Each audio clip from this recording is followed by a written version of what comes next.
So William is not taking any more crap from Prince Harry and Meghan Markle. He's now considering all options, including legal routes, to stop his younger brother, who he views as a treacherous soul these days, from exploiting Princess Diana for money and allowing Meghan Markle to exploit Princess Diana for money so she is in some way connected by the public with that amazing woman. And this is all about the fact that Harry is going against an agreement that was made by the brothers at the 20th anniversary of Diana's death to no longer exploit her memory, to stop talking about her for good. But William has learned of this plan by Harry and Meghan to mark the 30th anniversary of Diana's death next year with a major documentary series likely for Netflix, which of course does go against that principled agreement.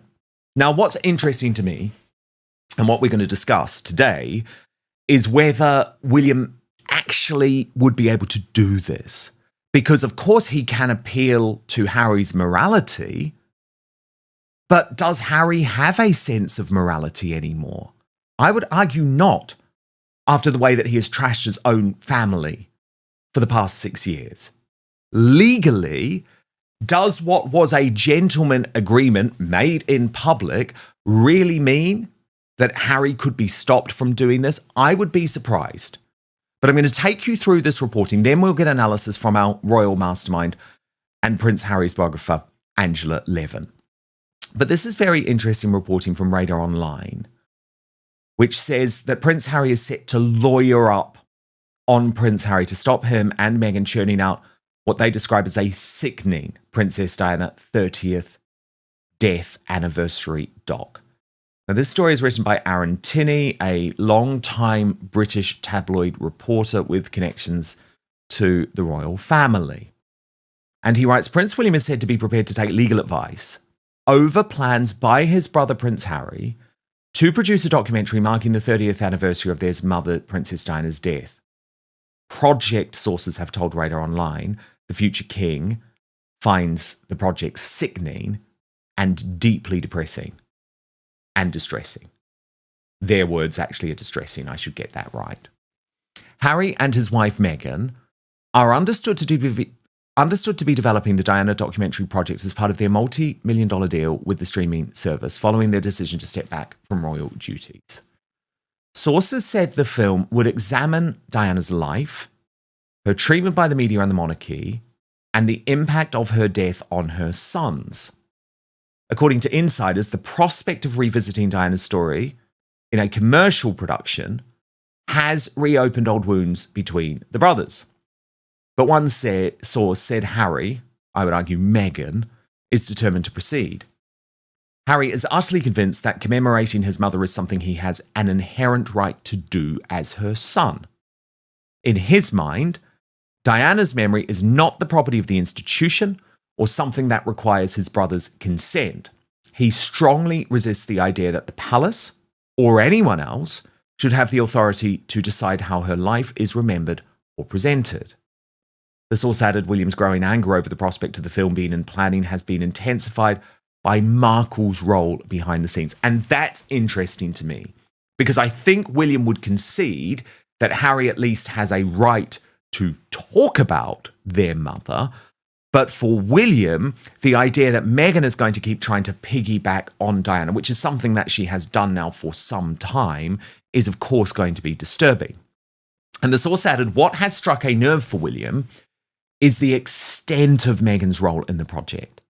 He feels that allowing her to influence or derive any benefit from Diana's legacy crosses a deeply personal boundary, and he experiences it as a betrayal of his mother rather than a tribute. And I think it is.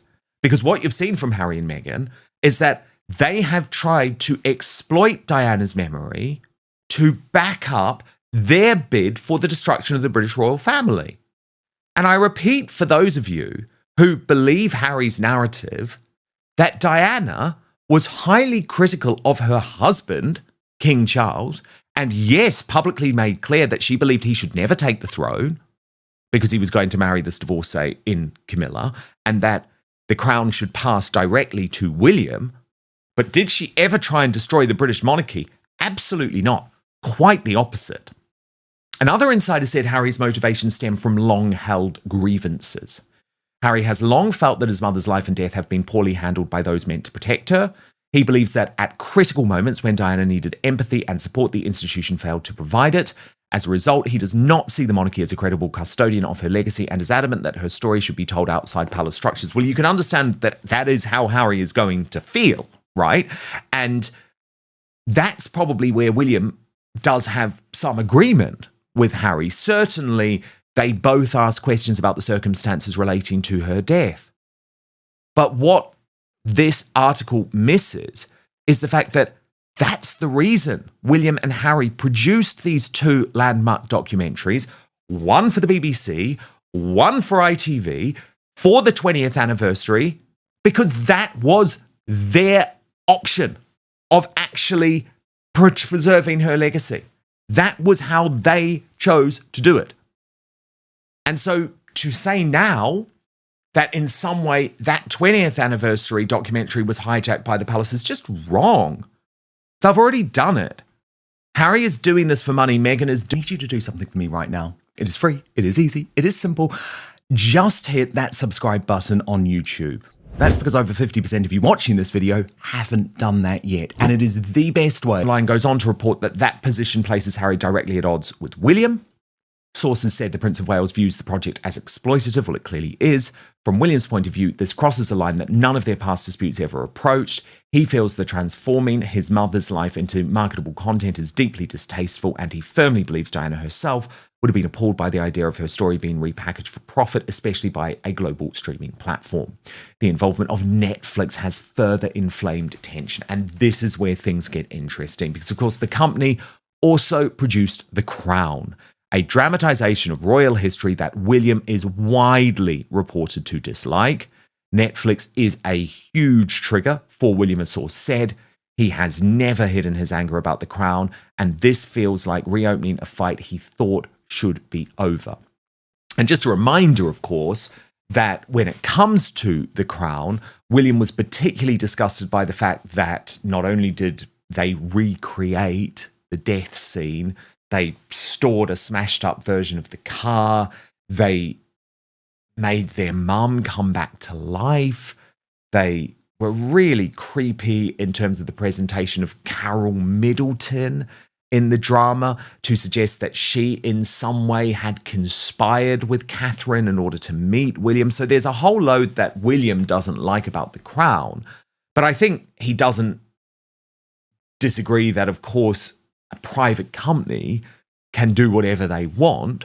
The difference is that William felt that Harry was almost endorsing The Crown. Do you remember in that interview with James Corden when he was asked if he watched it, and he actually said, yeah, I have.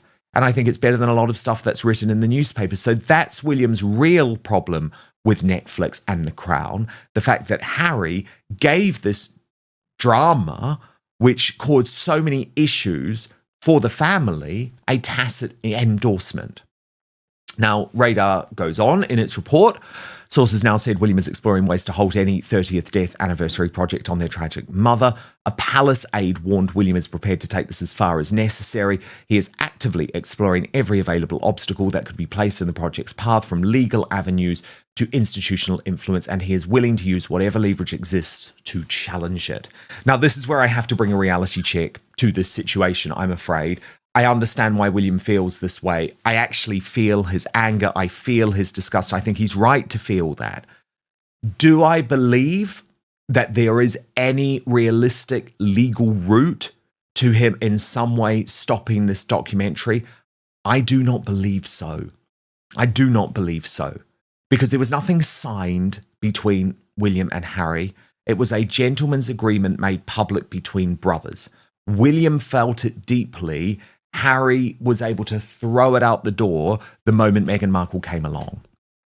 And I just think William will absolutely consult with lawyers. he might make a threat, but in reality, I don't believe he will be able to stop this project on a legal basis. But Angela Levin, that doesn't make it morally right, because of course, what we know is that Harry absolutely was in lockstep with William, that after the 20th anniversary, after these two landmark documentaries for the BBC and ITV, that would be it in terms of big media around anniversaries of Diana's death. That was a decision they made as brothers. And I think by going against this decision, William has every right to feel betrayed by Harry. I think that is absolutely fair. I just doubt that he will actually be able to stop this. Am I wrong? Well, I'm not a lawyer, so I've got no idea about that. But he is the heir to the throne, and I don't think that there are many companies that really want him to be absolutely disgusted by them. I don't think that's a good idea for anybody, and I would hope that if he couldn't do it via legal things, that actually to be very, very sure how you could actually affect something like that, that someone would not want to have that for the heir to the throne, or even next year. I hope not, but you never know. But Harry has no shame about this stuff, Angela, does he? No, but the company that's doing it might not want to do that, because it would be very difficult for them should they want to do anything else. If they wanted to come to anything that he was at. Okay, so this is a really interesting point, Angela. William, so what you're saying is William could effectively appeal directly to Netflix or whatever streaming giant was going to take this on. The slight problem with that, of course, is that now that there's a first look arrangement in place rather than an exclusive deal, Harry and Meghan, if Netflix turned it down, could offer it up to Apple TV or Amazon. But it is an interesting point, because Netflix has gone into business with Idris Elba and King Charles on this new documentary. And you're right, they might not want to rule out future projects with William and Catherine. So you're saying perhaps the warning could be made directly to Netflix. I hadn't thought of that. I'm sure about that. And the other thing is that there are excuses why Meghan can't do that, because she's shown very much that she doesn't like the royals, and she's, looking after this. She can't do what's going to be necessary in such a big film. And I think you can say that she's going in with a wrong attitude because she doesn't like the royal family, and you can go through several hundred things of how she's been about the royal family, that she's going in with a very different decision of how she's going to show it. She's going to show it about the family that is going to be disgusting. She's going to say it about nobody looking after her or saying, how are you, like you just mentioned before. That's that. And also that she has destroyed Harry. I think you can possibly do something like that, because he is so different from what he was, and he's going in there. He might have a certain amount of absolute rights that he can do, but Meghan doesn't. So you can say that actually I don't want this, and which channel will want to do that? No, it's a good point. It's a good point. I actually think you're completely right, Angela. That's where the appeal should be, actually, because there are only a few of these companies, and Amazon recently did the big special with King Charles, narrated by Kate Winslet. So there's some type of relationship there. Apple TV did the documentary, with Prince William and Eugene Levy, the star of Schitt's Creek. So maybe there is a chance there, actually, although the view from Hollywood insiders, Angela, has always been it would just be irresistible to Netflix. The idea of a Diana documentary with Harry involved would be irresistible. I've got something else possible. Please. There is Harry. If he does do this, William will never let him do anything for the royal family. Absolutely nothing. So he's got to think about that carefully. He has to think about the repercussions of his actions, although I think maybe Harry is understanding that the horse has bolted on that front, Angela. I did want to ask you too about this new video of Harry released by the Halo Trust. And it's not so much what he says, Angela, but how he looks. Because Nancy Sidley said on this, Harry does not look well in his latest virtue signaling video. And of course, you know him very well. And so I just wanted to play you this, Angela, and get your reaction to it. Watch. I mean, of course, it's a very important cause, but do you agree with Nancy Sidley saying that Harry doesn't look well? He looks extremely ill, doesn't he? There's no life in his face. He's very pale, and he looks, it's not really concentrating on things. He sounds as if he does, but he just looks that he can't do anything, actually. He's in a very bad state. Yeah, indeed. Now, Angela, I have to talk to you about what is going on with Richard Eden, the diary editor of the Daily Mail, who has quite brutally turned on Andrew Mountbatten, Windsor's daughter, Beatrice and Eugenie. I'll show you how in a little moment. But he posted on X, I've defended Princess Beatrice for years, but after reading the Epstein files, I now feel betrayed. It's time for her and her sister, Princess Eugenie, to speak out. That actually prompted Naomi Sky 15 to say Beatrice was leaking to Richard Eden. She is the source of all the negative Catherine stories as well. I always thought it was her mother. Of course, we don't have evidence of that, but it's interesting to see how this turning from Richard is being viewed. But he made a couple of videos about this, Angela, explaining his position. So let's just look at the first. Actually, I have never known a journalist who would say, you know, they cheated on me, they told me the wrong thing. I mean, when you're a journalist, you talk to the person. If you feel that they're going to do that, you don't do it, you don't write it. So he's actually saying she's absolutely messed me up because I trusted her.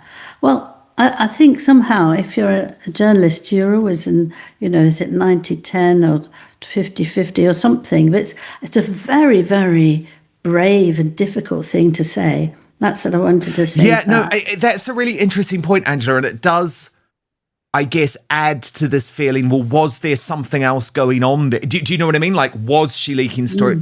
Yeah, I totally hear what you're saying. So let's just take a look at the first part.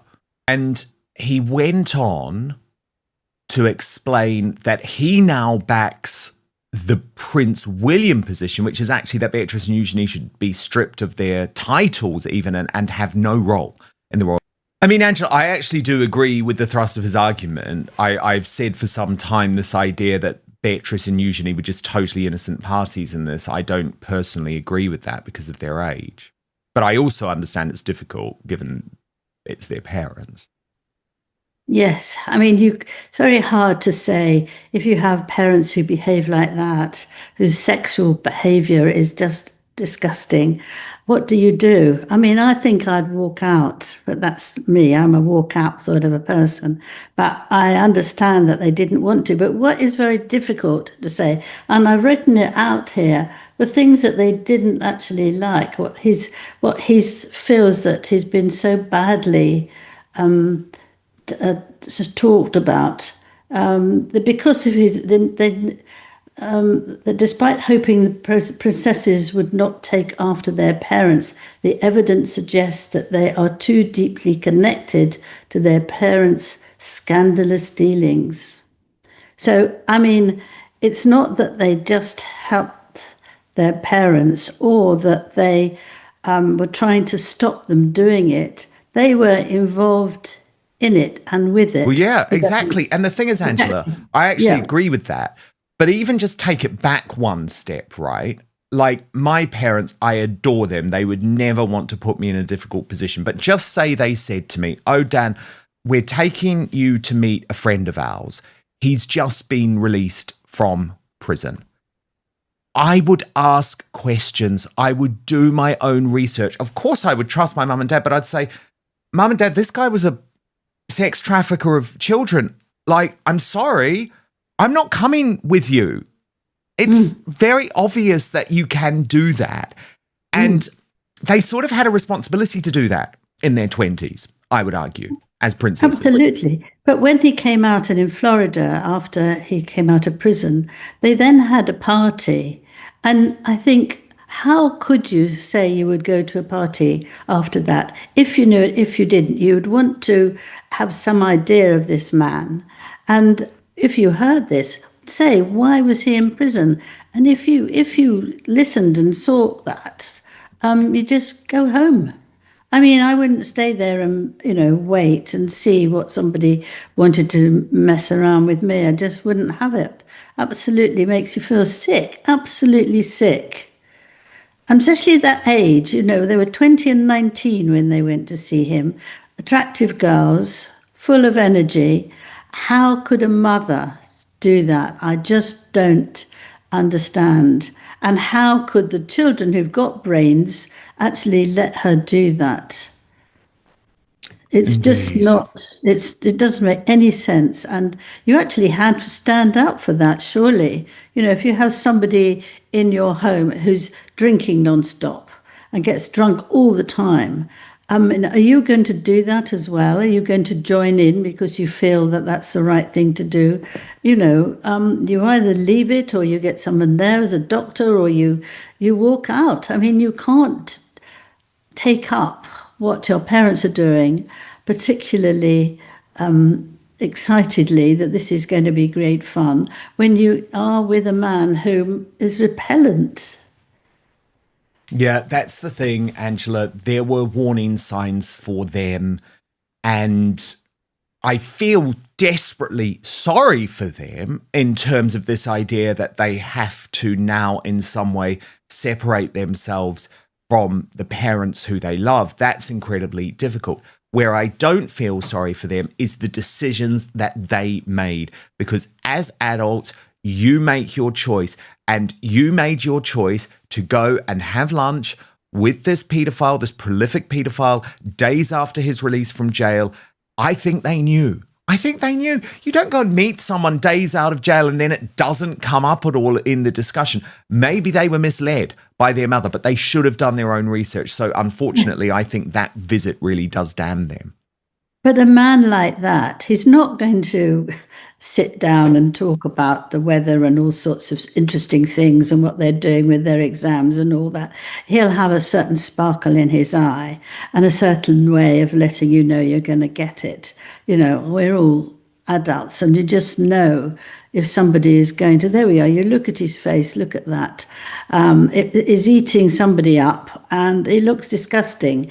And I think that you have to be, you notice that and you run off. I mean, you see that if somebody comes up to you in a party or on the tube or anything and starts talking to you, you can see, are they asking you about the time or are they starting a discussion that actually could lead you in a very difficult action? Indeed. And the thing is, if they were teenage girls under 18, I think it is different. But by this point, they were adults. They were princesses. They had a responsibility. And unfortunately, it is their reputation that has been damaged. Now, that's not to say that you can't feel sorry for them about some aspects of this story. And I most certainly do. But I don't think their decision to go and have that meeting does make any sense, especially the elder girl. But look, Angela Levin, thank you so much. Our royal mastermind, Prince Harry's biographer. Today's royal update focuses on reports that Prince William is deeply concerned about an alleged documentary project by Prince Harry and Meghan Markle centered on Princess Diana. Here's what the latest reports are saying. According to recent media reports, Prince Harry and Meghan Markle are allegedly developing a documentary to mark the 30th anniversary of Princess Diana's passing as part of their Netflix partnership. While the project has not been officially confirmed, the reports claim it would revisit Diana's life, legacy, and the impact of her death. The reports suggest Prince William believes another commercial documentary about their mother would cross a personal line. According to unnamed sources, he feels Diana's memory should be honored with dignity rather than becoming part of another streaming production. The discussion also highlights the different perspectives between the brothers. Prince Harry has often spoken publicly about wanting to preserve his mother's legacy, while William is said to prefer keeping Diana's memory out of ongoing commercial projects. This difference continues to fuel speculation about the strained relationship between the two. Some reports claim William is exploring legal advice to challenge the project. However, there is currently no public evidence that legal action has been filed, and many observers believe any dispute would likely remain a private family matter. For now, the reported documentary remains unconfirmed, and many details are still based on media sources rather than official announcements. If the project does move forward, it could once again place Prince William and Prince Harry on opposite sides of a very personal issue. What do you think? Should Princess Diana's legacy continue to be explored through documentaries, or should it be left in the past? Let us know your thoughts in the comments below. If you enjoyed this update, don't forget to like, subscribe, and turn on notifications for more royal family news and analysis.